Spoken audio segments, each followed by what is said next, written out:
नमस्कार, हरियाणा का बुलेटिन लेकर मैं हूं आपके साथ संदीप निरंजन। सरकार खबरों का रुख करते हैं। मुख्यमंत्री नायब सिंह सैनी ने सोमवार को अंबाला जिले के गांव बड़ागढ़ में आयोजित हरियाणा कबड्डी खेल महाकुंभ कार्यक्रम में घोषणा करते हुए कहा कि खेल स्टेडियम बड़ागढ़ में 14 करोड़ रुपए की लागत से हॉकी का एस्ट्रोटर्फ बनाया जाएगा और खेल के मैदान में फ्लड लाइटें लगाई जाएंगी। इसके अलावा गांव लाहा और गांव बिचपड़ी में स्थित खेल स्टेडियमों के नवीनीकरण के लिए 5 करोड़ रुपए खर्च किए जाएंगे। इस मौके पर मुख्यमंत्री ने कबड्डी महाकुंभ में पुरुष और महिला वर्ग के पहले, दूसरे और तीसरे स्थान पर रही विजेता टीम को पुरस्कृत भी किया।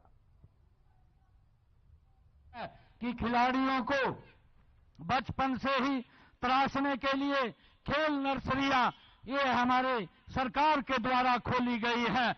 इनमें उन्हें वित्तीय सहायता, प्रशिक्षण भी प्रदान किया जाता है।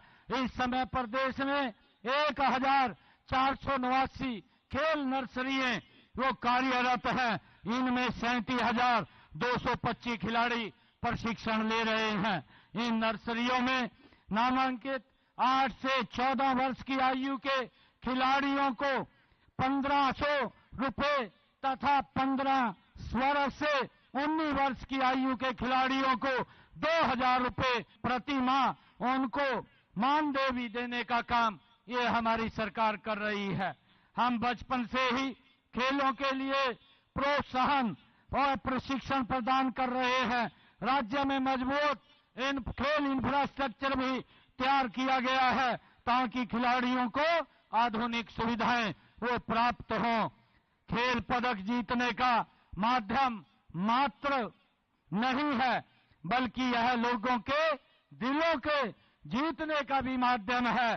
खेल सभी का है। खेल केवल चैंपियन बनाता है, बल्कि यह शांति, प्रगति और कल्याण को भी बढ़ावा देता है। खेल दुनिया को जोड़ने का एक बहुत मजबूत और सशक्त माध्यम है।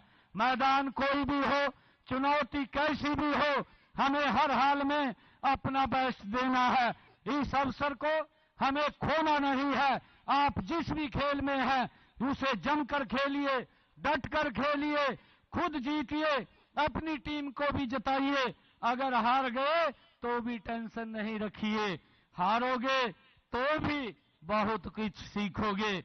आज समय की मांग है कि हम खेलों को बढ़ावा देने के साथ साथ खेलों को सेलिब्रिटी के रूप में हम मनाएं। यह खिलाड़ियों से ज्यादा समाज का दायित्व है। समाज को ऐसे बच्चों का सम्मान करने की भी परंपरा विकसित करनी चाहिए जो खेलों में अच्छा प्रदर्शन करते हैं। मैं आज सम्मानित होने वाले सभी खिलाड़ियों व प्रशिक्षकों को पुनः बहुत बहुत बधाई और शुभकामनाएं देता हूं। इस कबड्डी प्रतियोगिता में भाग लेने वाले खिलाड़ियों को भी मैं कहना चाहूंगा कि खेल में हार जीत ज्यादा महत्व नहीं रखती है। महत्व इस बात का है कि आप कैसा और कैसे खेलते हैं। खेल प्रतियोगिताओं में भाग लेना भी बहुत महत्व रखता है। मुझे यहाँ जो आज आमंत्रित किया गया है, मैं सबको बहुत बहुत इस अवसर के ऊपर बधाई और शुभकामनाएं देता हूं।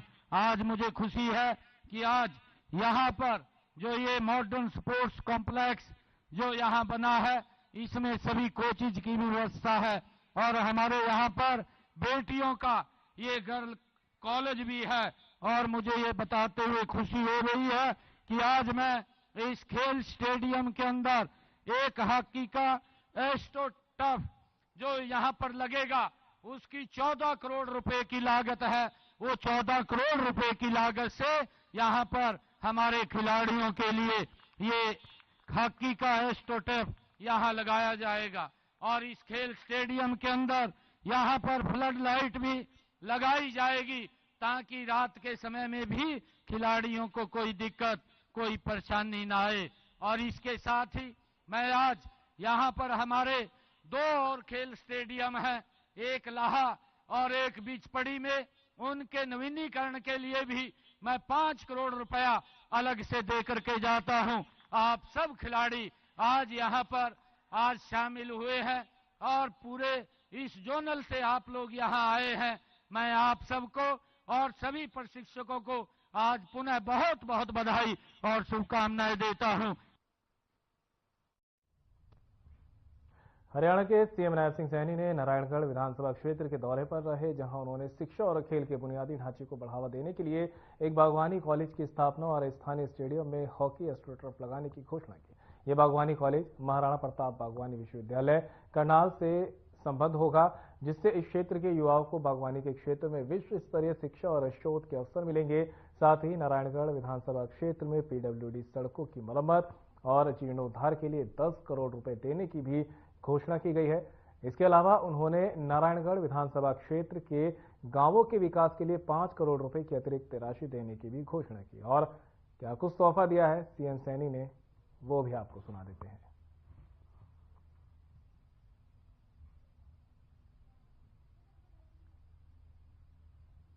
आज मेरा परम सौभाग्य है कि आज नारायणगढ़ में लगभग 43 करोड़ रुपए की लागत के विकास कार्यों के उद्घाटन और शिलान्यास करने का मुझे अवसर मिला है। मैं इसके लिए आप सबका बहुत बहुत धन्यवाद भी करता हूं, आप सबको बधाई भी देता हूं। इस रैली के आयोजन का हमारा मकसद सीधा आप लोगों से जुड़ना है। यह रैली इस इलाके के विकास के मामले में अग्रणी बनाने में ये कारगर सिद्ध होगी। मुझे इस बात का बड़ा गर्व है। जैसा मैंने बताया भी है कि हमने आज यहां पर लगभग 43 करोड़ 28 लाख रुपए से अधिक के विकास कार्यों के 10 परियोजनाओं के उद्घाटन व शिलान्यास किए हैं, जिनमें 22 करोड़ 23 लाख रुपए की लागत की 7 परियोजनाओं के उद्घाटन हुए हैं और 21 करोड़ 5 लाख रुपए की लागत की 3 परियोजनाओं का शिलान्यास किया है, जिसका लाभ नारायणगढ़ के क्षेत्र के यहां के सभी महानुभाव को मिलेगा। मुझे खुशी है कि आज जो बदौली मार्ग है और सादिकपुर रोड है। सीएम नायब सिंह सैनी ने प्री बजट पर बैठक की है। बता दें कि महिलाओं के लिए बजट में किए जाने वाले प्रावधान को लेकर ये प्री बजट बैठक हुई है। ये बैठक पंचकूला के पीडब्ल्यूडी रेस्ट हाउस में की गई।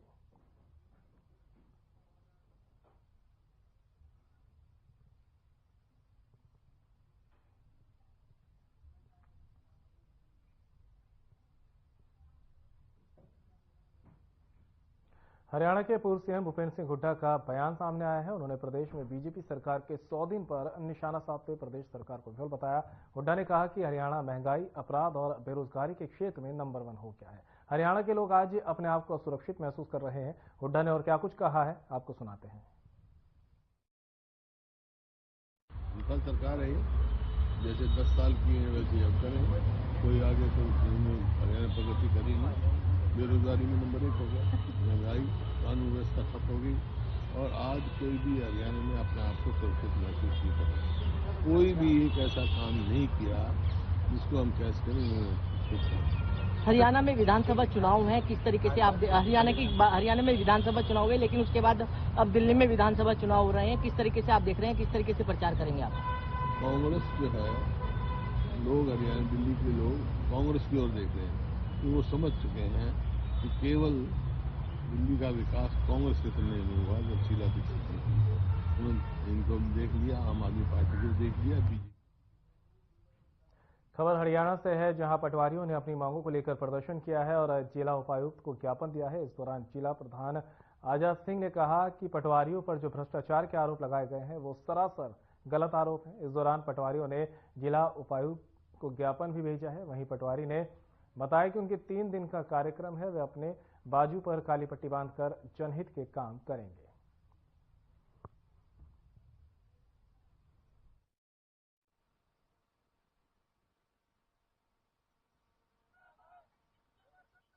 कार्यक्रम को कवरेज करने की जो आपने अच्छी भूमिका निभाई। लेकिन सर, जो आज का जो हमारा मुख्य मुद्दा था, वो आप पिछले 3-4 दिन से देख रहे होंगे कि हरियाणा भर में एक बवाल उठा हुआ है। पटवारियों के प्रति सरकार ने जो एक पत्र जारी किया था, उसमें स्पष्ट रूप से ये लिखा गया कि 370 भ्रष्ट पटवारी है, जो कि आजाद भारत के इतिहास में आज तक कभी किसी ने ऐसा आरोप कभी किसी कर्मचारी पर नहीं लगाया।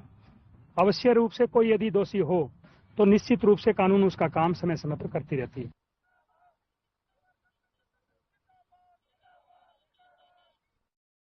अब खबर रेवाड़ी स्थित भगवानपुर से है, जहां भगवानपुर के शिव मंदिर में जूना अखाड़े से ताल्लुक रखने वाले नागा संत कपिलगिरी महाराज जन कल्याण के उद्देश्य से 11 दिनों तक प्रतिदिन मटकों में भरे ठंडे जल से जलधारा स्नान कर रहे हैं। बता दें कि उन्होंने ये तपस्या 11 तारीख से 11 मटकों के जल से शुरू की थी और अंतिम दिन 21 तारीख को वह 108 मटकों से स्नान कर इस तपस्या का समापन करेंगे। वहीं नागा संत कपिलगिरी महाराज ने जानकारी दी है कि वे गर्मियों में अग्नि तपस्या तो सर्दियों में जल कल्याण के लिए कार्य करते हैं, ठंडे पानी से जलधारा स्नान करते हैं। उन्होंने कहा कि गुरुजनों की प्रेरणा से ये साल 2016 से करते आ रहे हैं।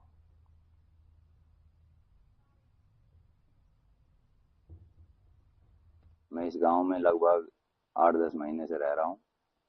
मैं हर जेठ में पचदूनी तपस्या करता हूं और सर्दियों में ये जलधारा तपस्या करता हूं 108 मटके से।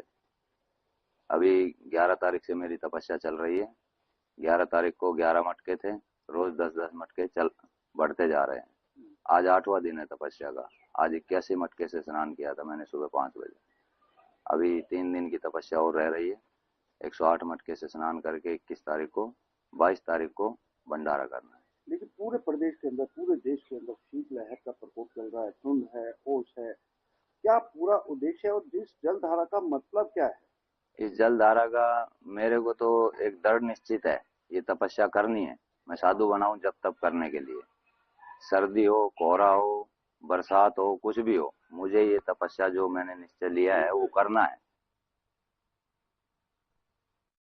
हरियाणा सरकार के जरिए जारी भ्रष्ट पटवारी की लिस्ट में मामला तूल पकड़ता हुआ दिखाई दे रहा है। बता दें कि जीत में हुई बैठक में रेवेन्यू पटवारी और कानूनगो संगठन हरियाणा ने बैठक की, जिसमें आगामी रणनीति को लेकर कई अहम फैसले लिए गए हैं। वहीं रेवेन्यू पटवारी और कानूनगो संगठन हरियाणा की जींद में हुई बैठक के बाद प्रदेश के सभी जिलों में पटवारी और कानूनगो ने जिला सचिवालय पहुंचकर रोष प्रदर्शन किया और 3 दिन तक काला बिल्ला लगाकर काम करने का आह्वान किया है। वहीं एसोसिएशन ने सरकार को चेतावनी देते हुए कहा कि अगर सरकार इस मामले में ठोस कार्रवाई अमल में नहीं लाती है तो हमारा आगामी आंदोलन बड़ा रूप लेगा।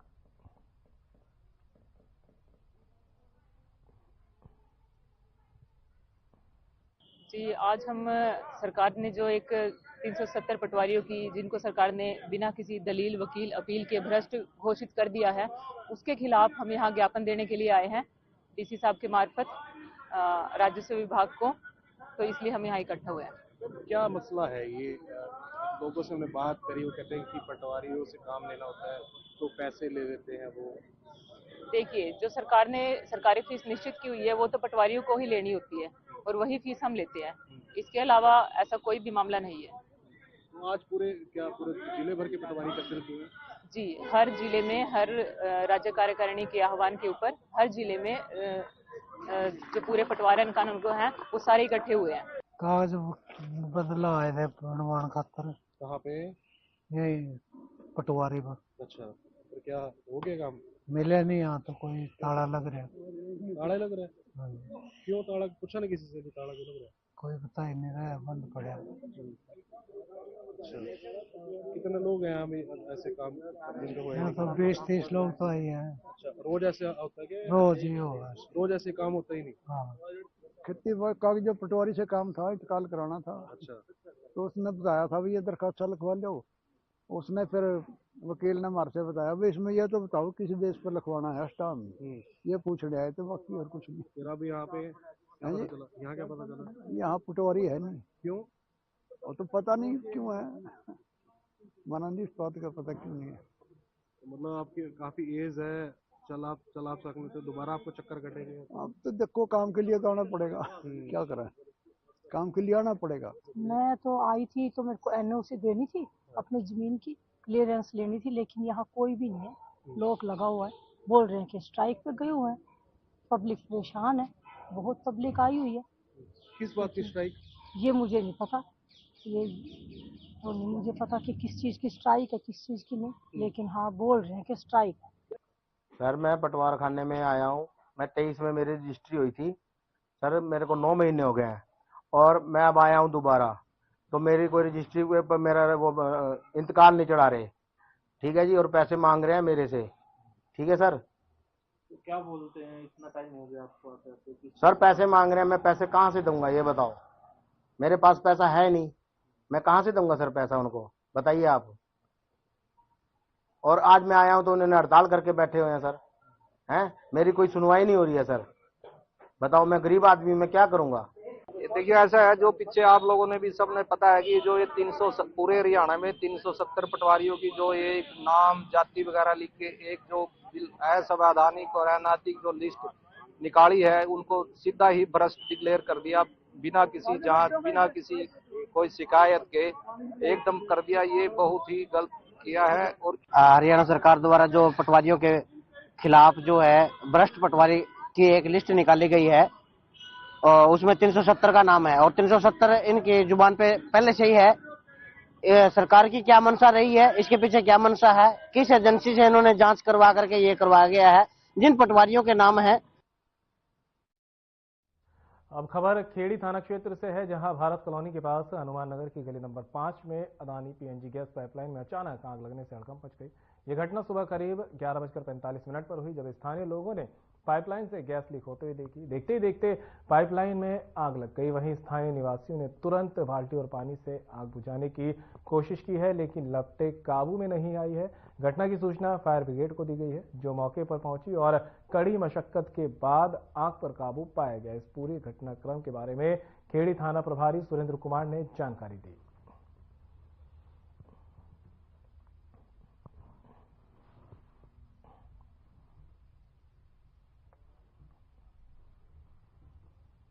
खबर सिरसा से है, जहां पुलिस अधीक्षक विक्रांत भूषण के निर्देशानुसार जिले भर में मादक पदार्थ तस्करों के खिलाफ चलाए जा रहे विशेष अभियान के तहत कार्रवाई करते हुए जिले की सीआईए एलनाबाद पुलिस टीम ने गश्त व चेकिंग के दौरान रेलवे स्टेशन एलनाबाद क्षेत्र से मोटरसाइकिल सवार एक युवक को हजारों रुपए के 1 किलोग्राम गांजा सहित काबू करने में बड़ी सफलता हासिल की है। इस संबंध में विस्तृत जानकारी देते हुए सीआईए एलनाबाद पुलिस टीम के प्रभारी सब इंस्पेक्टर जगदीश चंद्र ने बताया कि पकड़े गए युवक की पहचान नरेश पुत्र नंदराम निवासी एलनाबाद जिला सिरसा के रूप में हुई है। एलनाबाद सीआईए प्रभारी ने बताया कि पकड़े गए युवक को अदालत में पेश कर रिमांड पर लिया जाएगा और रिमांड अवधि के दौरान गांजा तस्करी के इस नेटवर्क से जुड़े अन्य लोगों के बारे में नाम पता मालूम कर उनके खिलाफ कार्रवाई की जाएगी।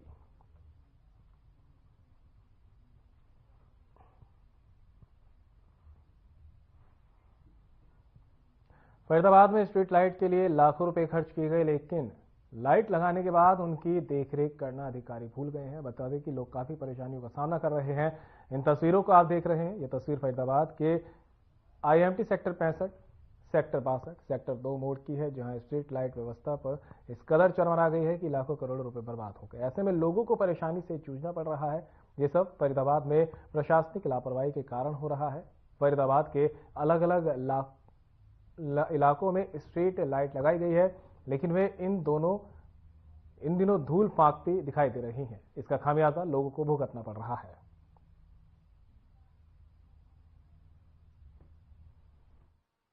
नहीं, हमारी 2 टीमें लगी हुई है जी, कंटिन्यू। जब भी कोई कंप्लेंट आती है हमने ग्रुप बना रखा है, उस ग्रुप पे सेक्टर के जो भी रेजिडेंस वाले हैं वो डाल देते हैं, या जो प्रेसिडेंट वगैरह है वो, और 2 दिन के अंदर अंदर हो जाती है। नजदीक होती है तो सेम डे नहीं हुई है। मेंटेनेंस की बात करिए तो मेंटेनेंस के नाम पे कितने का बजट जो है वो महीने का अलॉट किया जाता है ठेकेदार को? महीने इकट्ठे हैं सेक्टरों के हिसाब से, तो वो पर पॉइंट है, कोई 60 रुपए है, कोई पर पॉइंट पर मंथ, पॉइंट के हिसाब से है जी। लेकिन स्थानीय लोग बड़े गंभीर आरोप लगा रहे हैं विभाग के ऊपर कि एक तरीके से जो है वो हुड्डा विभाग और जो ठेकेदार है उनकी अनदेखी के चलते हम लोग अंधेरे में जिससे दुर्घटनाएं होती हैं। हमारे पास ऐसी कोई कंप्लेंट नहीं है। ऑटो चलाते हो, किस तरीके की व्यवस्था है लाइटों की, अगर आईएमटी की बात की जाए तो? आईएमटी की प्रॉपर तो खैर अच्छी सी नहीं है, जिस हिसाब से होनी चाहिए थी। ये लाइटें जल रही हैं, क्या ये काम कर रही हैं सही तरीके से? नहीं उजाला है इनका क्या? नहीं, उजाला इतना ज्यादा नहीं है कि जो लाइट गड्ढे वगैरह कुछ भी दिख सके। अच्छा, इनसे कोई फायदा नहीं है? नहीं इतना।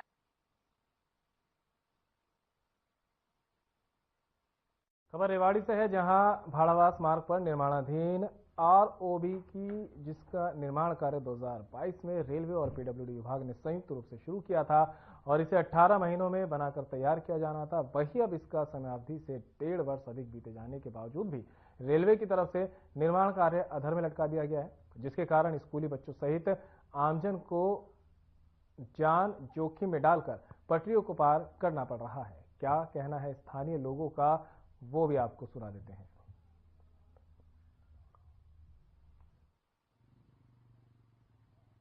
परेशानी तो भाई साहब सभी को हो रही है, क्या करेगी, जो है दिक्कत तो है ही। बाकी 1.5 साल डिले है काम, ये प्रशासन इस पे ध्यान नहीं दे रहा जरा भी।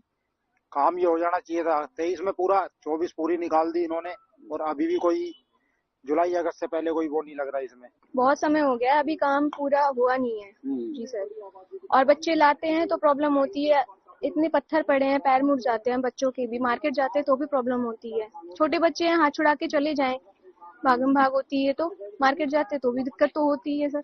रेलवे की पटरियां भी पार करनी होती है। जी करनी होती है। उसमें कितना डर लगता है? डर तो लगता है, अचानक से बच्चे हाथ छुड़ा के चले जाए, रेल आ जाए तो उसमें प्रॉब्लम तो होती है। क्या अपील करेंगे? भाई साहब सारी परेशानी है, ये देखो आप 3 साल से जो झेल रहे हैं, ना यहाँ लाइटिंग है ना कुछ है, प्रशासन सोया पड़ा है, कहते हैं कोई सुनाई नहीं होती है, ना रोड चौड़ा है ना कुछ है। मान लो इमरजेंसी आ गई, एम्बुलेंस आई, कहाँ निकलेगी, रास्ता ही नहीं।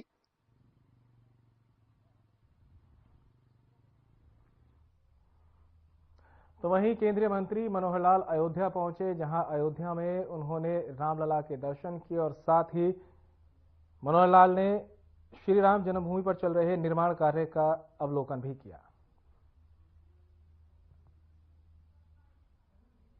अयोध्या में जो ढांचा है उसके मेरा बहुत सौभाग्य है कि किसी न किसी स्वरूप से इस स्थान से मैं अब से नहीं 1980 से जुड़ा हुआ हूं। 80 में मान्यवर अशोक जी सिंघल, जिन्होंने कल्पना की थी कि अयोध्या में जो ढांचा है उसके स्थान पर भगवान रामलला जी का मंदिर बनना चाहिए, उनके सहयोगी के रूप में लगातार हम काम करते रहे। 2021 में जब ये मंदिर निर्माणाधीन था, पत्थरों की तराशी हो रही थी, खुदाई हो रही थी, उस समय भी मैं आया था, मैंने देखा था। और आज मंदिर निर्माण होने के बाद पहली बार प्रभु रामलला जी के दर्शन मैंने किए और मन बहुत ही प्रसन्न हुआ है। और वास्तव में राम जी के दर्शन करके एक जो नया ऊर्जा और उत्साह ये जो व्यक्तियों को मिलता है वो बहुत सराहनीय है। और भगवान रामलला जी की ये जो मंदिर की कल्पना है ये वर्षों पुरानी है। मुझे लगता है कि 400 वर्ष से भी ऊपर समय से इस स्थान का पुनरुद्धार वो मंदिर बने, ये एक बहुत पहले से चल रहा था। बहुत वर्षों तो कोर्ट में भी केस चले और अंततः समाज की जीत हुई और समाज के लोगों ने मिल करके जिस प्रकार का भव्य मंदिर निर्माण कराया है ये बहुत सराहनीय काम है। और मैं समझता हूँ दुनिया में इतना बड़ा पत्थर नक्काशी का कोई मंदिर शायद ही कोई होगा जितना बड़ा विस्तार इसमें दिया जा रहा है। पिलर्स की भी संख्या देखी जाए तो 1000 से भी ज्यादा होगी और एक विशाल काय न केवल भगवान राम जी का मंदिर बल्कि उस समय के जो भी पात्र उनके साथ सहयोग करने वाले थे उस सारे अभियान में, उस सारे उनके कार्यकाल के समय के उन सब के भी मंदिर वहां बनाए जा रहे हैं और सुंदर एक कल्पना की गई है। मैं जो भी यहाँ की व्यवस्था में लगे लोग हैं, उत्तर प्रदेश प्रशासन है, सबका बहुत बहुत धन्यवाद करता हूँ, बहुत आभारी। और बुलेटिन में मेरे साथ इतना ही, दीजिए इजाजत, नमस्कार।